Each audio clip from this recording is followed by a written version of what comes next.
Assalomu alaykum hurmatli bizni doim kuzatib boruvchi tinglovchilarimiz. Yana sizlarni ko'rib turgandan xursandman.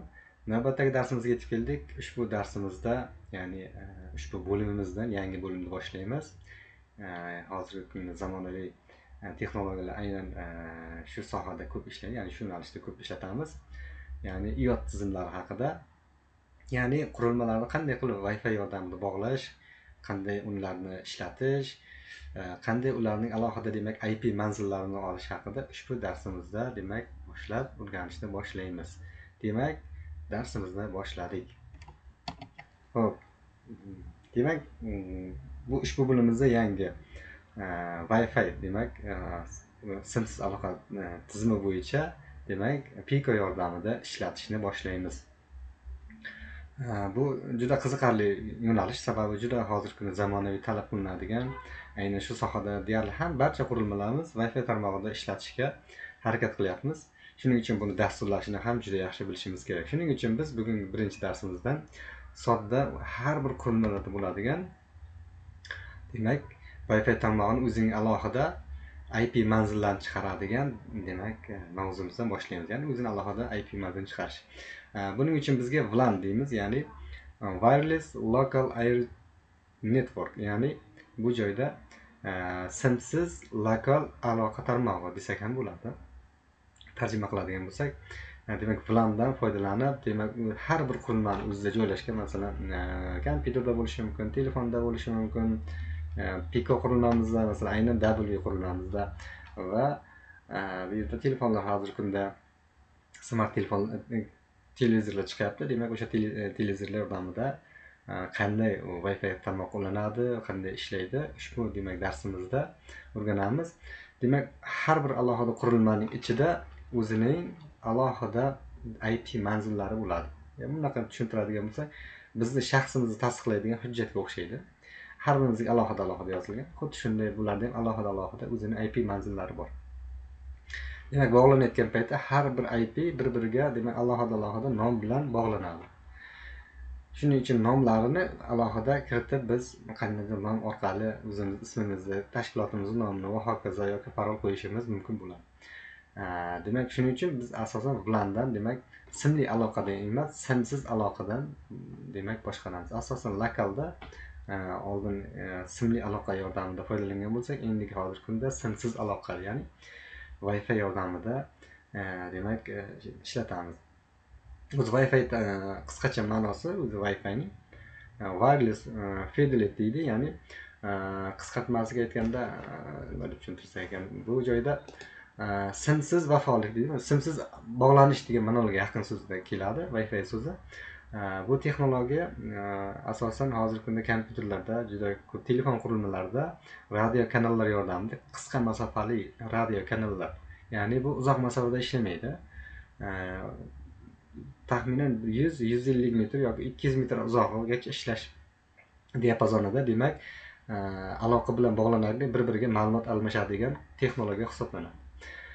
Buning asosiy qismi bu WLAN hisoblanadi. Demak, Wireless Local Area Network, ya'ni simsiz lokal aloqa tarmog'i. Demak, xo'p, ushbu darsimizdan endi kerakli qurilmalardan boshlaylik. Bizga ikkita asosiy qurilmamiz kompyuter bo'lishi kerak, uni dasturini ishlatish uchun, va Raspberry Pi Pico W bo'lishi kerak. Ushbu darsimizdan boshlab faqat Raspberry Pi Pico W qurilmasini ishlatishni boshlaymiz. Shuning uchun oldingi darslarimizda Piconing o'zi ham bo'lishi mumkin edi. Ushbu darsimizda faqat sizda Raspberry Pi Pico W bo'lishi kerak. Chunki bunda tizimida hozirgi darsda o'rgatamiz. Bu joyda alohida Wi-Fi tarmog'ida ishlaydigan protsessor mavjud. Shuning uchun bu qurilma Pico W bo'lishi kerak. Xo'p, Wi-Fi haqida qisqagina ma'lumot berib o'taman. Bu Wi-Fi'ni demak birinchi 1997-yildan boshlab chiqqan bo'lsa, demak simsiz aloqa tarmog'ini vujudga keltirgan bo'lsa, 2-4 GHzda boshlagan. Bog'lanish darajasi juda past bo'lgan. Ya'ni 1-2 megabit sekundiga 1-2 megabit demak bilan ma'lumot almashgan. Bu hozirgi 802 11 ga o'xshab ketadi. Mana hozirgi bizda ikkisi 11 chiqqan, birinchi versiyasi. Birinchi versiyasi demak 1 dan 2 megabit juda kichik kam ma'lumot almashgan bo'lsak tezlikda, lekin 2.4 MHz chastotada ishlagan. Birinchi chiqqani, hozirgi kunda esa 2003-yildan to 2019-yilda bo'lgan demak Bluetooth modullardan ishlatamiz hozirgi kungacha. Bular asosan 2.4 GHz dan 5 GHzgacha ishlaydigan demak hisoblanadi. Demak, qanchalik katta hisoblansa, demak bu yerda asosan demak 600 dan demak 9600 dan ziyodroq megabit sekundgacha demak juda katta, juda keskin o'sish. Bashta 600 barobar, 600 1000 barobar desak ham bo'ladi. 1000 barobar tezlikda demak ma'lumotlar almashish mumkin. Hozirgi kunda bu rivojlanib avlodlar demak Wi-Fi juda yaxshi rivojlandi hozirgi kunda. Shuning uchun bizda asosan Wi-Fi tarmog'idan ko'p foydalanamiz. Hozirgi 6 GHzlik kam ishlatyapmiz, lekin asosan bizda 2.4 GHzlik yoki 5 GHzlik demak chastotali Wi-Fi tarmog'idan foydalanamiz. Shuning uchun 2 demak bizda asosan Raspberry Pi Pico W da 2.4 GHzlik demak chastotada ishlaydi. Mana qisqacha demak ichki mexanizmini haqida tushuntirib o'taman. Bu protsessorlar haqida o'tgan darslarda o'rganganmiz. Demak asosiy RP2040 bu demak protsessor edi. Bizga eng asosiysi bu yerda mana bu joyda demak KEVW 434-39 bu chipi simsiz aloqa chipi hisoblanadi. Simsiz aloqa chipi. Mana shu Wi-Fi tarmog'ida ikkita funksiyani ichida demak jamlaydi. Birinchisi Bluetooth moduli, ikkinchisi esa Wi-Fi moduli hisoblanadi. Ikkalasi bittada joylashgan. Simsiz aloqa tarmog'ini vujudga keltiradi. Bizga aynan Bluetooth emas, bu yerda Wi-Fi tarmog'idan foydalanamiz. Ya'ni Wi-Fi tarmog'ida chastotasi 2.4 GHz, 8211N mana va u yerda ARM Cortex alohida mikroprotsessori bor. SRAM, ya'ni doimiy xotira, teskari xotirasi mavjud. Ishlash demak protokoli SPI protokolda ishlaydi. Bluetoothda esa UART demak 3 ta TX va RX pinlardan foydalangan uchun UARTda ishlaydi. Asosan SPI juda tez ishlagani uchun bu SPI tarmog'ida qo'llab-quvvatlaydi. Xo'p, keyingisi demak qurilmamizni ishlatishni boshlaymiz. Qurilmamizni. Buning uchun demak hozirda eng oddiy zanjir kerak emas, faqat dastur yordamida boshlang'ich Pico'ning o'zini ledlar yordamida, o'zini ichki ledini yoqib Wi-Fi ga ulanganini bildirish yoki ulangani haqidagi ma'lumotni demak dastur yordamida ushbu darsimizdan boshlab o'rganamiz. Xo'p, bizga uning uchun demak Raspberry Pi Pico'ni mana ko'rganingizdek Raspberry Pi Pico qurilmamiz va ishlatishimiz uchun MIUI editordan foydalanamiz. Ulaymiz kompyuterga, faqat buni demak Wi-Fi tarmog'ida qanday bog'lash haqida, ushbu demak bog'lab ichidagi IP manzilini qanday olish haqida demak ushbu darsimizda o'rganamiz. Demak xo'p, birinchi qiladigan ishimiz bu joyda demak Raspberry Pi Pico qurilmamizni W versiya bor, albatta. Demak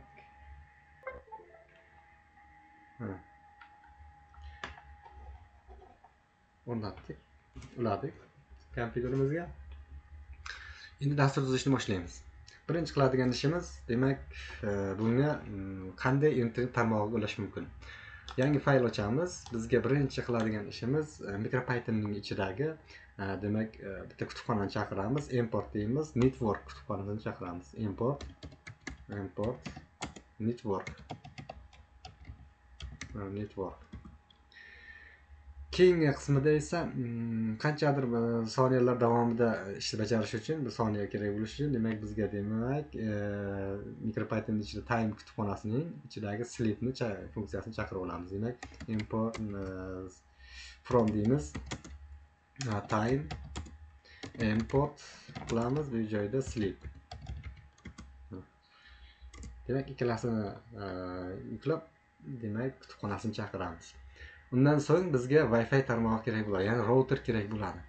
Routeringiz sifatida uyingizdagi Wi-Fi routeringizdan, ofisingizdagi, maktabdagi yoki o'zingizning shaxsiy telefoningizdagi hotspot deymiz. Demak, uni router sifatida ham foydalanishingiz mumkin. Men hozir demak darsimizda telefonimdagi demak hotspotdan router vazifasini bajartirib, demak o'rtadagi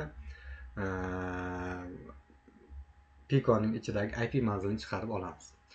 Buning uchun nima qilamiz? Buning uchun albatta sizga kerak bo'ladigan alohida demak routerning SSID'si. SSID, ya'ni bu SSID'ning ma'nosi xizmat to'plami identifikatsiyasi deyiladi. Ya'ni inglizchada service set identifier, ya'ni xizmat qisqa katta harflarning eng birinchi so'zlarining bosh harflarini olingan SSID, ya'ni xizmat to'plami identifikatori ma'nosi o'zbekchasida. Shuning uchun SSID nomi hisoblanadi. Routeringizda har bir routerning o'zining SSID nomi bo'ladi. Demak, o'sha sizning hotspotingizning yoki telefoningizning yoki routeringizning o'zining SSID demak nomini kiritishingiz kerak. Faqat ehtiyot bo'ling, bu joyda o'zingizning shaxsiy demak routeringiz yoki telefoningizdagi maxfiy parollaringiz ochilishi mumkin. Shuning uchun albatta buni agar maxfiy saqlamoqchi bo'lsangiz, buni maxfiyligini uchun birovlarga ko'rsatmasligingizni tavsiya qilamiz. Shuning uchun men faqat telefonimda o'zim uchun asosiy dars uchun demak foydalanib o'taman. Xo'p. SSID deymiz, bizga kerak bo'ladi va demak routerimizning ichidagi demak Wi-Fi'mizning paroli kerak. Nomi va paroli kerak. Mendagi telefonimdagi, demak o'zimning telefonimdagi vaqtincha nom qo'ydim, o'zimning nomim bilan ismim bilan demak yozib qo'ydim. Masalan, Rauf. Bu joyda demak matnli ko'rinishda, string ko'rinishda bo'ladi. Qo'shtirnoq ichida demak Rauf deb nomlaymiz va parol yozamiz. Parolga esa bitta parol kiritishimiz mumkin. Masalan, qanday parol kiritishimiz mumkin? Ismim va tug'ilgan yilim, masalan. Xo'p, Rauf 19 bu yerda demak maqsad string ko'rinishida bo'ladi. Rauf deymiz 1993 masalan.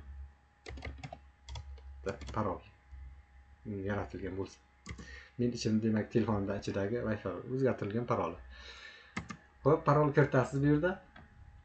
Parol kiritganingizdan so'ng ana endi keyingi bosqichimiz demak bitta funksiya yasab, ulanadigan demak tarmoqqa ulanadigan funksiya yasab, uni ichidagi stansiyani, ya'ni chipning ichidagi kutubxonaning ichidagi networkning ichidagi VLAN kutubxonasini demak ichidagi demak funksiyani ishlatib chiqarishimiz kerak. Buning uchun bizga def degan bitta funksiya yasaymiz, ya'ni ulanish tarmoq ulanadigan deb bitta ulanish degan funksiya yasaymiz.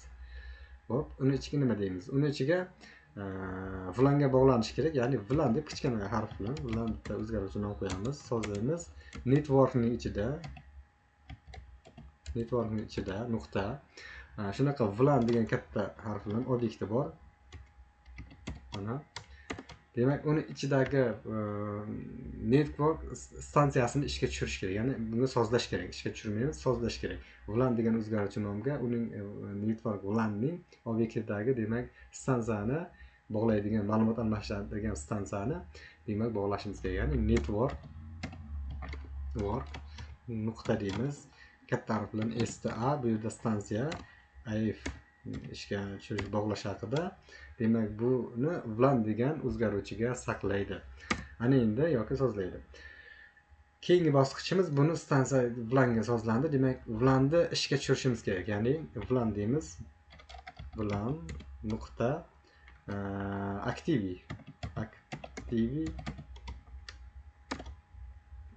ulash ishga tushirish uchun true bo'lishi kerak. Ya'ni aktiv holati demak true bo'lishi kerak.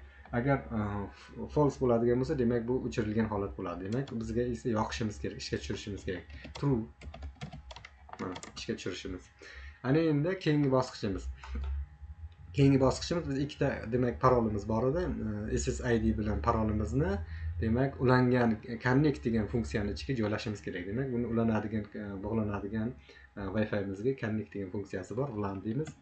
VLAN nuqta connect. Mana connectning ichiga demak bu yerda parolni yozamiz. SST va parolni yozamiz. SST nomini biz alohida demak o'zgarish sifatida kiritgan edik. Demak o'zgaruvchi nomini o'zini kiritsak ham bo'ladi. SSID virgul parol. Mana. Demak buni ichiga bizning o'zimizni demak bu yerdagi Wi-Fi routerimiz yoki hotspotimizdagi demak SST nomi bilan parolni kiritib qo'yamiz. Ana endi keyingi bosqichimizda bu hozir demak stansiyamiz parol bilan tayyor, bog'lanishga tayyor turibdi, ishlashga, aktivlashgan holatda turibdi. Ana endi buni bilan bog'lanish kerak. Bog'lanish uchun nima qilish kerak? Demak bilan bog'lanish uchun unga internetda birinchi ishlatayotgan odamlar albatta birdan o'zidan o'zi bog'lanmaydi. Vaqt kerak bilan bog'lanish uchun. Qanchadir vaqt kerak. Aynan unga demak ma'lumot yuboradi, tasdiqlatish uchun unga aynan keladi, haqiqatan bog'langandan keyin ikkalasi hamkorlikda endi ishlaymiz deydi. Ya'ni o'zaro hamkorlikda qo'l siqishadi. Mana connect ma'nosini ham o'zbekchada aytganda qo'l siqish degan ma'noni, ya'ni kelishish ma'nosida keladi. Demak ma'lumot uzatadi, ma'lumot tasdiqlangandan keyin haqiqatan ham bog'lanishga ruxsat beradi. Buning uchun birdaniga bu davom etmaydi. Ya'ni bu to ulanish demak ulanish qismi S-connected deyiladi. False bo'lgunicha demak kutib turadi, takrorlaydi.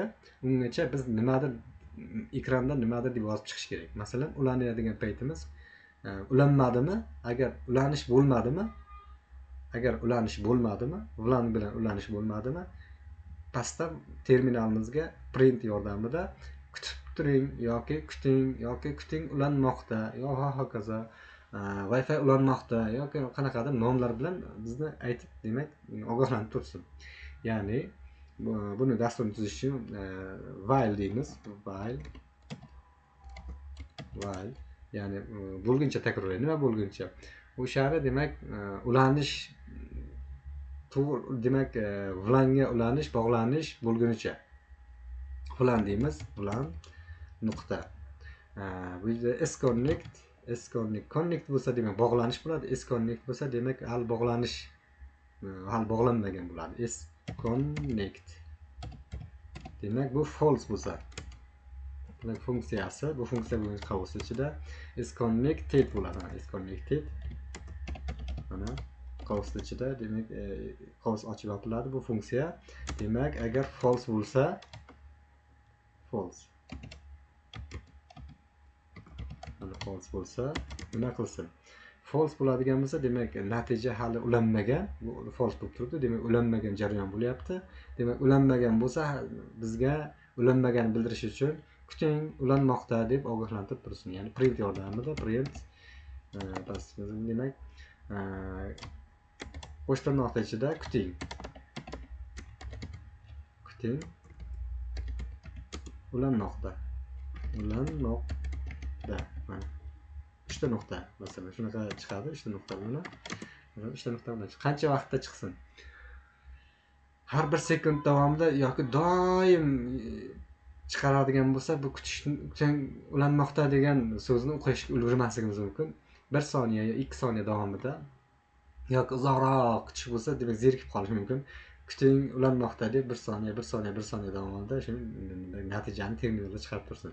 Print deymiz, nima? Sleep deymiz. Endi har demak 1 soniyada shu natijani chiqarib tursin. Xo'p. Bu natija demak ulanmoqda deb chiqdi. Ya'ni hali ulangani yo'q lekin aslida. Agar ulansa-chi, ya'ni buni IP manzilini ulanganda ichidagi ma'lumotni qanday chiqaramiz? Bu ma'lumot chiqarish uchun demak bu takrorlashdan tashqari, ya'ni while'dan tashqarida turadi. Print deymiz, natija print pastki chiziq bilan VLAN. Xo'p, nuqta fconnect degan fconfig degan funksiya bor. Bu funksiya ichidagi demak IP manzillarini, raqamlarni demak hammasini chiqaradi printni terminalga. Demak chiqarsin. Mana tayyor bo'ldi. Buni funksiyani ishga tushirib ko'ramiz. Funksiyani ya'ni ulanish deymiz. Ulanish funksiyasini ishga tushiramiz. Boshlashni bosamiz. network bo'ldi. Network qayerda? Ha, bu yerda networkda kak olib ketibdi. Demak, buni boshlaymiz. Mana e'tibor bering, menda juda tez chiqqan sababi men oldindan buni ishlatib ko'rganman. Birinchi ishlatayotgan paytda mana bu kuting ulanmoqda degan yozuv chiqadi siz bilan to'g'ri bog'langan bo'lsa. Agar noto'g'ri va parollaringiz yoki kodlaringiz nomlari SSID'lar yoki parollar noto'g'ri bo'ladigan bo'lsa, kuting ulanmoqda doim chiqadi. Agar sizda bir marta ulangandan so'ng yana qaytib ishlatmoqchi bo'lsangiz, demak sizga mana bunday demak IP manzillarni chiqarib beradi. E'tibor bergan bo'lsangiz, demak kuting degandan keyin bir chiqqandan keyin ichida doim demak birdaniga avtomatik ulanish mumkin. Birdaniga chiqaradi keyingi safarga sizda. Shuning uchun birinchi boshlanganda demak kuting degan yozuv ko'proq chiqishi mumkin. Bu odatiy hol hisoblanadi. Keyin ulanganda albatta bu tez chiqadi. Bizda hozir bir qancha IP manzillar chiqdi. 1 2 3 4 ta IP manzil chiqdi. 4 xil IP manzil. O'zi aslida bu IP manzillar qaysiga tegishliligini bilish uchun bu joyda faqatgina Pico'ning IP manzili birinchi indeksdagi, ya'ni birinchi 0 1 2 deb indeks deymiz. Birinchi indeksdagi birinchi qatordagi turgan ma'lumotlar bu Pico'ning IP manzili hisoblanadi. Shuning uchun buni alohida ajratib olamiz. Qolgani kerak emas bizga aslida. Bizga qolgani kerak emas. Demak, bu yerda ajratib olishimiz uchun bizga demak VLAN fconfig-ning ichidagi, mana to'rtalasining ichidagi birinchi qiymat kerak. Birinchi qiymatimiz indeks bo'yicha 0-indeksda turibdi. Demak, shunaqa chiqaramiz printdan oldin. Mana masalan printdan oldin bitta demak o'zgaruvchi nom qo'yishimiz mumkin. Nima degan nom qo'yamiz buni ustiga? IP degan nom qo'yamiz masalan. IP deb o'zgaruvchi qo'yamizda, uni ichiga VLAN deymiz. VLAN nuqta fconfig. Mana fconfig deymiz. Ikki nuqta bilan demak qovusni ochib yopamiz. Bu ichidagi 0-chi bu demak ro'yxat 4 ta qiymat bo'lganligi uchun bu ro'yxat. Bu ro'yxatning 0-chi indeksini chiqarsin. Aynan shu IP ga. To'rtburchak qovusni ichida demak 0-chi indeks mana. Demak chiqdi. Buni IP ga sozlandi. Endi printda faqat configni emas, buni umumiysini emas, faqat IP ni o'zini chiqarsin. Buning uchun IP deb yozsangiz chiqishi mumkin. Agar chiroyliroq bu IP manzili yoki IP manzili mana shu deb chiqarishingiz ham mumkin. Buning uchun masalan f deymiz, string ko'rinishida yozib nima deb yozamiz? IP katta harflar bilan IP manzili nuqta qo'yamiz, ikki nuqta qo'yib qoldirib yoki qovusni nima qilib figural qovusni ochamizda endi IP ni ichiga kiritamiz. Ichidagi ma'lumot shu qiymatni ichiga chiqaradi. Figural nimani qo'shtirnoqda yopamiz. Demak IP manzili deb IP ni ichidagi qiymatni ko'rsatadi. Ya'ni bizni IP manzilimiz ro'yxatdagi 0-indeksdagini IP ni ichiga chiqaradi. Xo'p, ana endi buni sinab ko'ramiz. Ana endi boshlaymiz. Ana endi IP manzili dedi. Mana IP manzili 192 168 177 106. Mana shu demak Pico W ning IP manzili hisoblanadi. Hamma Pico'larda bo'lgan, boshqa qurilmalarda bo'ladi. Bu manzillar har xil bo'ladi. Kompyuterning alohida, televizorning alohida, Pico qurilmalarning, telefonlarning va hokazo bo'lgan har bir qurilmalarning o'zining alohida nom ostida IP manzillari bo'ladi. Faqat hozir qo'limizdagi IP manzili xuddi shunday bo'ladi. Sizdagilar alohida bo'lishi mumkin, demak boshqa nomda chiqishi mumkin. Buni alohida bu tasdiqlovchi hujjati desak, bu to'g'riroq bo'ladi. Keyingi bosqichimiz ana endi yana ham nima desak bo'ladi? Optimal chiroyliroq versiyasida qilishimiz mumkin. Endi buni hozir doim ulaganda saqlab qolib, yana qayta o'zini demak qaytarish uchun, ya'ni ma'lumotlarni IP manzilini qiymatini yana qaytarish uchun returndan foydalanish ham mumkin. Ya'ni buning uchun oxirida buni qilamiz. Demak return qilamiz. Return deymiz. IP ni o'zini chiqaradi, qaytaradi. Oxirida funksiyani o'zida demak IP teng mana ulanishga. Demak doim ulanishda faqat shu IP ni chiqaradi. Dasturda qaytaradi. Va uni ichiga saqlaydi. Xo'p, keyingi bosqichimizda bizda LED bor, ichida Pico LED bor. Pico LEDimizni demak yonib o'chishi kerak. Masalan, qaysidir tugmani bosganimizda, qaysidir tugmani bosganimizda agar ulanmayotgan bo'lsa, masalan, boya kutilmoqda, ulanish kutilmoqda deyapti, lekin ulanmadi. Hadeb ulanmagandan so'ng bizga shunchaki o'zi o'chish emas, tugmachani, botsil tugmachani bir bosganimizda ustundagi ulanish dasturi ishlatgan paytda dasturni to'xtatsindagi yana qaytadan boshlatsin. Buning uchun nima qilamiz? Buning uchun bizga demak botsil tugmasidan foydalanadigan kutubxona kerak. Bu botsil tugmasidan foydalanadigan kutubxonasining nomi bu RP2, demak MicroPython ichida RP2 degan kutubxonasi bor, uni chaqiramiz. Agar demak sistemani, demak dasturni o'zini to'xtatib qayta ishga tushirish esa system degani sistem ichidagi sistemning CS degan kutubxonasini chaqiramiz. Ikkita kutubxonani chaqirib olamiz. Birinchisi import qilamiz. Import masalan sistem dasturni o'zini qayta o'chirib yoqish uchun system va import qilamiz. Bu joyda ikkinchisi Raspberry Pi Pico'ning botsil tugmasini chiqarishimiz uchun RP2 deymiz. Yani bu kutubxonadan foydalanamiz. Qachon bo'ladi? Qachon dedik? Biz mana bu ulanish kutilmoqda. Demak, hali ulangani yo'q. Ulanmoqda endi. Ulanishdan oldin, printdan oldin va kuting ulanmoqda degandan oldin shart bajarsin. Qanaqa shart? Agar botsil tugmacha mana bu RP ning ichidagi demak botsil tugmacha bosilgan bo'lsa, ya'ni bosilgan bo'lsa degan birga teng bo'lsa, nima qilsin? Yana qayta sistemani ishga tushirsin, ya'ni dasturni ishga tushirsin. If deymiz. Demak, if deymiz. Bu yerda rp2 nuqta uning ichidagi demak botsil tugmachamiz, mana botsil pastki chizig'ini button deyiladi. Button yozilishi. Botsil button demak ishga tushirsin funksiyasini mana. Xo'p, nima bo'lsa bu funksiyamiz bosilgan bo'lsa bu birga teng bo'lsa degani. Agar bosilmagan bo'lsa nolga teng hisoblanadi. Keyin nima qilsin? Shunchaki demak sistemani qayta chiqib ketsin. Bu demak ishlash jarayonidan o'tsin. System mana deymiz nuqta bu dasturni uzsin, ya'ni to'xtatsin. X deymiz, chiqsin ma'nosida keladi. Mana. Demak bu dasturdan chiqadi, to'xtatadi.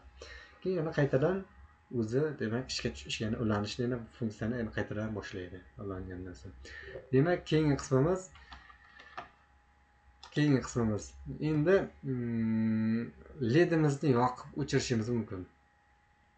Pico ledimizni bosganimizda yoki agar ulanmayotgan bo'lsa bir bosdik, ulanayotgan paytimiz yonib o'chib belgi bersin. Ulangandan esa doim yonsin. Ulanmayotgan bo'lsa yonib o'chsin, ulangan bo'lsa yonib tursin. Shu demak dasturni tuzamiz. Buning uchun birinchi yonish uchun demak bizga alohida demak Pico ledni yoqadigan kutubxona chaqiramiz. Bu oldingi darslarimizda o'rgangan Pico 0 ning ichida bor. From deymiz. Pico 0 kutubxonasining ichida import Pico mana led degan obyekt borda, uni ishlatib demak chiqarsak bo'ladi.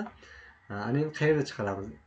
Agar ishlagan demak IP manzili to'g'ri chiqqan payti led doim yonsin. Agar botsil tugmacha bosilib kuting ulanmoqda deydigan bo'lsa, demak bu joyda kutib yonib o'chib tursin. Ulangan bo'lsa yonib tursin. Demak, ulangan bo'lsa yonib turish uchun bu joyda IP print chiqsin yoki if konfigni tagidan alohida demak Pico led deymiz. Pico led mana nima qilamiz? On deymiz. Bu on degani ishga tushirish degani, qo'shilsin degani, doim qo'shiladi. Agarda bu joyda mabodo hozir bizda ulandi, birdan ulanmay qolyapti. Kuting ulanmoqda deyaptimi? Sizda bu joyda dasturni yuklab qo'ydingiz, ajratib turib alohida ulanmoqchi bo'lsangiz, uni siz ko'rmaysiz, qayerda ulanmoqda terminali yo'q. Shuning uchun bu joyda led yonib o'chib hali ulangani yo'q, endi ulanmoqda degan ma'noni anglatsin degan ma'noda ledlarni yoqib o'chirish kerak. Buning uchun demak bu joy kuting ulanmoqdan tagidan yozamiz. Pico led deymiz. Pico led birinchi yoqamiz. Pico led nima nuqta qo'yamiz. Nuqta on bo'ladi ochiq demak yoqish. Keyin qancha? Taxminan yarim soniya yonsin. 0.5. Keyin slit desin, nima piko ledni yoqsin. Piko led yondi, mana 0.5 yondi. Ana endi piko led har yarim soniya yonib, yarim soniya o'chsin. Yarim soniya yonib, yarim soniya o'chsin. Buning uchun demak off qilamiz. Qancha soniya o'chsin? Slit mana bu joyda demak 0.5 soniya bu ham o'chsin. Mana. Demak, mabodo demak ulanmagan qolganda kutib turadi. Led yonib o'chib belgi beradi. Ulanganda esa led doim yonadi. Ana endi bu dasturimiz mabodo demak yuklangan paytida ham to'liq ishlatish mumkin bo'ladi. Hech qanaqa bizga terminalsiz demak shuni leddan yoqishlar, demak yonib o'chyaptimi? Bu hali ulangani yo'q. Yondimi? Demak ulandi degan ma'noni anglatadi. Demak, boshlashni bosib turamiz. Mana ishga serverda ulanmoqda deb 1-2 marta yondi, o'chdi. Keyin oxiri ulangandan so'ng IP manzili to'g'ri ulangandan so'ng bu doim led yonib turadi. Demak, siz bu yo'l bilan agar ledingiz doim yondimi, demak biz muvaffaqiyatli ulandi qurilmamiz bilan degan ma'noda demak ishlatishingiz mumkin bo'ladi. Agar yonib o'chayotgan bo'lsa, demak hali bu tarmoq yoki mavjud emas yoki boshqa tarmoqqa ulash kerak yoki bu Wi-Fi tarmog'i uzilgan ma'nosida demak ajratib olishingiz mumkin bo'ladi. Demak, ushbu darsimizda IP qanday manzilni chiqarish haqida demak tushundingiz degan umiddaman. Keyingi darsimizda yana buni mantiqiy davomini boshlab, qiziqarli loyihani boshlab davom ettirib ketamiz. Demak, keyingi darslarimizda uchrashguncha xayr, sog' bo'ling.